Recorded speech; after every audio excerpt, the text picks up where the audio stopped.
Good evening, ladies and gentlemen, and thank you for joining the Student Government Association at the University of Colorado Springs for this special event. As we host the Governor of the State of Colorado, Polis, for a brief address, followed by a question and answer segment with questions submitted by the UCCS student body. Thanks a lot to UCCS Chancellor Venkat Reddy, Associate Vice Chancellor for Student Affairs Kimberly Geyer, for being here this evening. Additionally, we'd like to thank CU Regents that are in attendance tonight, as well as CU system representatives. And a very special thank you to all the students who submitted questions. Props to the event services and production crew for their part in allowing for tonight's event to be live streamed. My name is Jerome Frimpong, and I'm a senior majoring in accounting and computer science. I'm also the Student Government Center of Business here at UCCS. This fall, SGA has dedicated much of his time to hearing from leaders within our campus and local communities. These conversations have included the UCCS Chancellor, University of Colorado Regents, and local city council members. Discussions during these meetings have ranged from updates of the state of COVID-19, topics associated with higher education in Colorado, and general conversations around leadership. Tonight, Governor Polis has graciously accepted our invitation to continue these conversations and answer questions that were submitted by current UCCS students. Before we begin tonight's event, I'd like to provide an overview of the schedule. Governor Polis will begin with opening comments, followed by a 15 to 20-minute Q&A session, addressing questions submitted by UCCS students. Students that will be asking the questions will come forward to the microphone located in the audience area to read their question. Students will read their question and remain there until the governor has completed his response. From there, the next student will be asked to come forward to the microphone to read their question. They too will remain there until the governor has completed his response. And then the next student will come forward, so on and so forth until all questions have been asked. After the Q&A segment is completed, there will be a brief closing, and that will complete the event. And now, it is my great honor to welcome to our campus, Colorado Governor Jared Polis.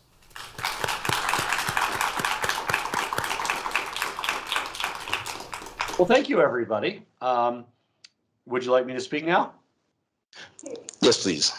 Great. Well, good to see everybody. I can't wait to join you in person. Go Mountain Lions.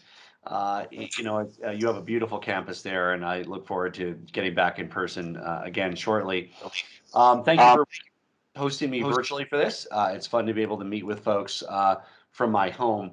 And obviously, this is a very hopeful time with our schools back, and of course, as members of the University of Colorado Springs student government and student body, you're very important leaders statewide for El Paso County. And I know that it's been difficult, especially last school year with COVID-19 and the protocols that were taken on campus. Hopefully this year is a bit better. We're doing well with our vaccination rate in Colorado, which bodes well for the end of the pandemic here with the life-saving vaccine making its way across Colorado. Nearly 80% of Coloradans have at least gotten one dose, and I'm proud to say it's even higher in the University of Colorado system, which is why in many communities, including yours, in many ways our universities are almost islands of safety. They're safer than their surrounding communities because of the high vaccination rate. We are very excited to be launching soon vaccination program for age 5 to 11. Obviously, none of them have the vaccine now, so we'll be very excited about being able to protect kids. I have a 10-year-old and a 7-year-old, so I'm personally excited. I also want to highlight during this last legislative session, we made historic investments to jumpstart our economy, prepare our workforce. That includes $50 million for scholarships for students that got some college credits, but no degree. And that's kind of the worst deal of all, because if you don't go to college, maybe you get a certificate or a skill and you're able to work and earn money. If you go to college and get a degree, your earning potential is like $1 million more over your life. But if you go to college for like a year and a half and you leave, you have the debt and cost of college, but you don't have any increased earning potential. So we're really trying to get students that are part of the way there to an associate's degree or a bachelor's degree so that they can benefit from the time they've spent learning. We also have created a working group to improve the Fafsa completion rates. We know that Fafsa is an important part of financial aid and access for many students, and we want more students to complete it. Next week, I'm releasing my budget, which outlines important investments in higher ed in detail, including our work on expanding FAFSA. But, it's an exciting time, frankly. There's a lot of innovation that can occur in a time of change, and you're at the heart of that innovation. Universities and our state got a lot of one-time funds from the federal government for pandemic recovery. and how we deploy those one-time funds. It doesn't affect programs year after year. We have to spend it all within 2 years, but we can really make transformational investments in higher education. Just today, I met with our higher education commissioners, our college presidents on that very topic about how we can really leverage this opportunity for the next year or two in these funds to create lasting improvements in aligning higher ed better with the workforce, making college more affordable, and really making it more responsive to changes in the private sector. I'm excited to hear from all of you. Happy to take some questions. Governor Polis, let's give him another round of applause.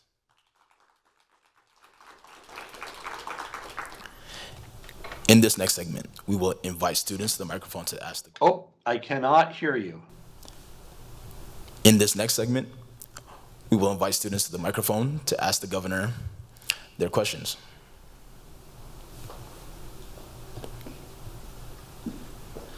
Hello, Governor Polis. My name is Aiden Clark, and I am the current SGA Speaker Pro Tempore. Before I ask my question, I just wanted to congratulate you on getting married this past month. That's a huge accomplishment. So my question was submitted by our Speaker of the Senate, Nicholas St. John, who is also pursuing a PhD in physics. Nicholas asks, how can we reverse the trend of less state dollars going into public universities in the state of Colorado? Well, it's not so much a matter of physics as it is of politics and economics to be able to do that. So in our state, we have a very tough budget constraint called TABOR. And that locks in place, preventing us from even being able to, for instance, invest the money in higher education or schools that we receive. And so it doesn't prevent it. It just means you go to the voters. And so we do go to the voters regularly. Sometimes they say yes. Sometimes they say no. You all have your ballots in front of you right now. There's not anything directly related to TABOR, but there is a marijuana tax that would fund after-school programs above and beyond TABOR funding. And I would expect, just as there have been in the past, additional fiscal questions will likely occur in the future. Within the context of the current budget, we want to do everything we can to maximize investment in making college and community college more affordable. We have a goal of increasing the number of Coloradans that get some post-secondary certificate, associate's degree, or bachelor's degree. They all count. And we also are looking at not leaving federal money on the table for student aid. And then to do that, we need to increase FAFSA completion rates and then try to fill any gaps between what tuition costs and what people are getting with Pell Grants and student loans. Thank you so much. Thank you for your response, Governor. Now we will move forward to the second question.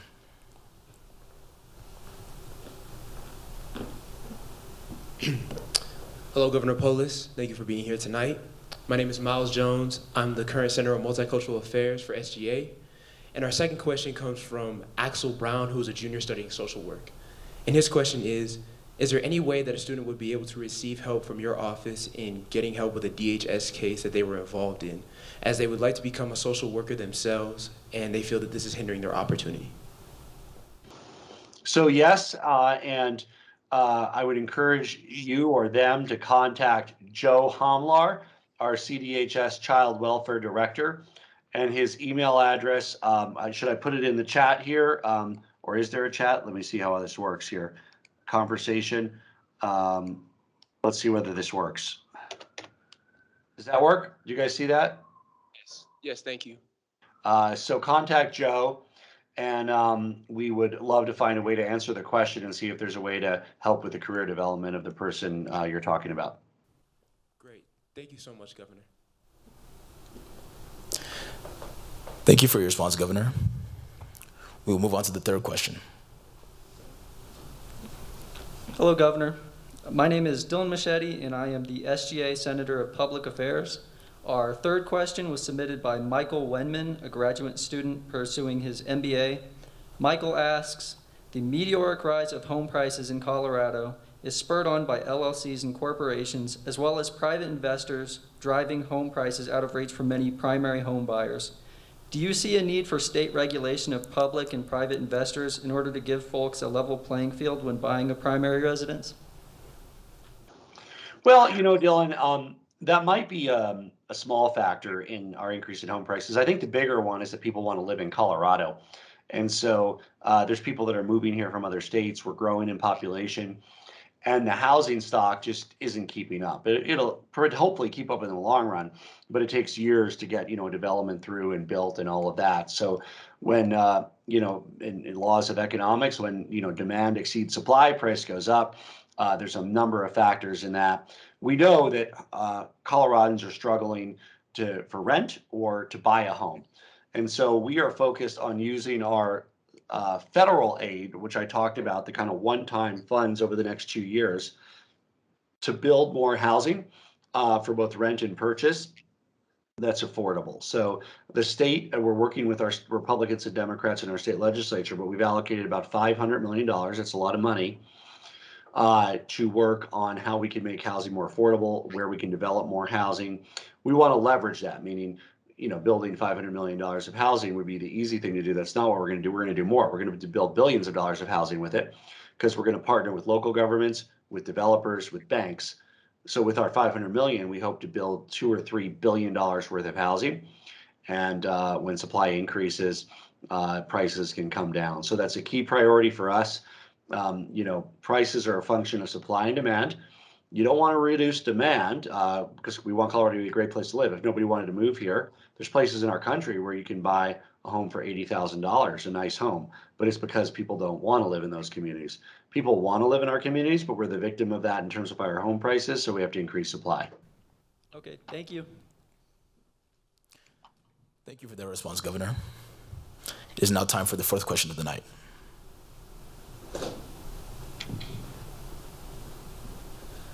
Hello, Governor Polis. My name is A.J. Bailey, and I am a senator at large. This next question was submitted by Jeremy Ross, a graduate in public administration. Jeremy Ross asked, what is the current strategy towards combating COVID-19? Thanks, AJ.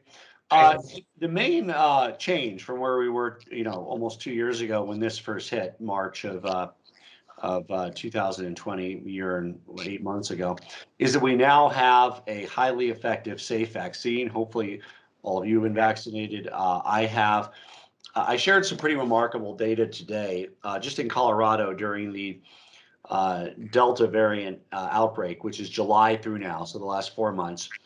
We've lost 31 Coloradans who've died between the ages of 12 and 39.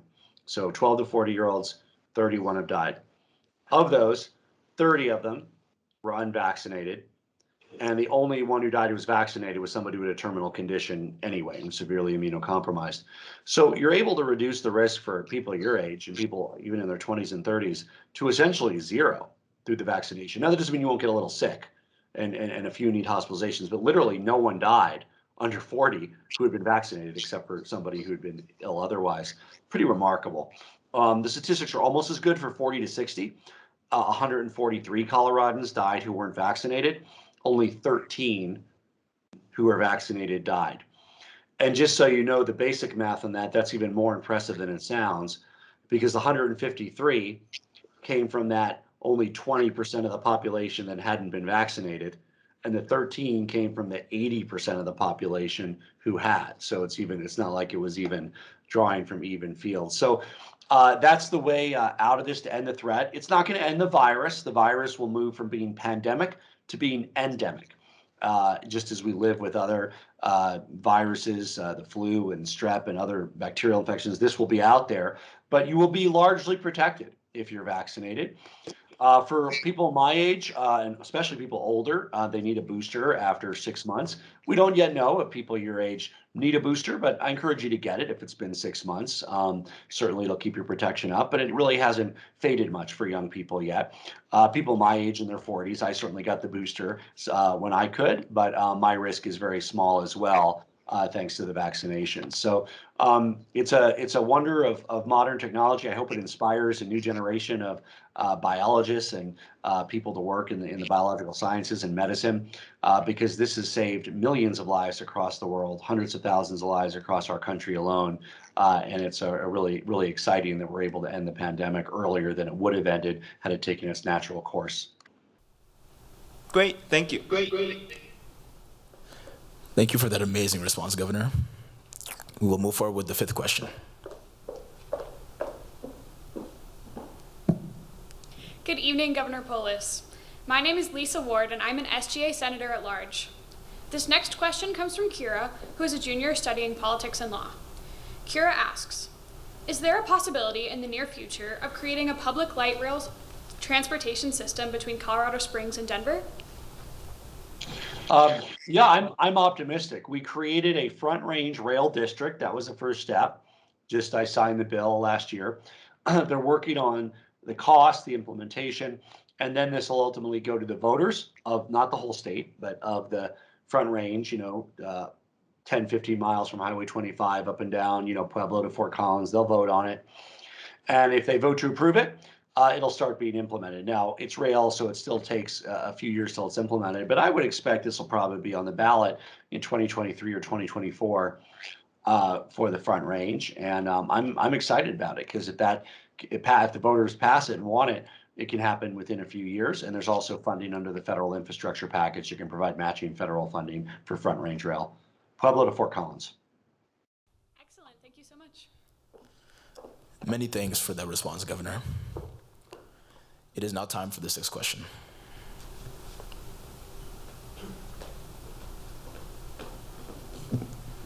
Hello again, Governor. So the sixth question comes from a senior, Travis Griffin, who is studying psychology and media studies. And Travis asks, if you could have changed one thing with your health communication campaign during the pandemic, what would it be? Well, we've worked very hard to be transparent and provide information to the public. I had a COVID press conference today. We've done them every week, at times 2 a week during the pandemic.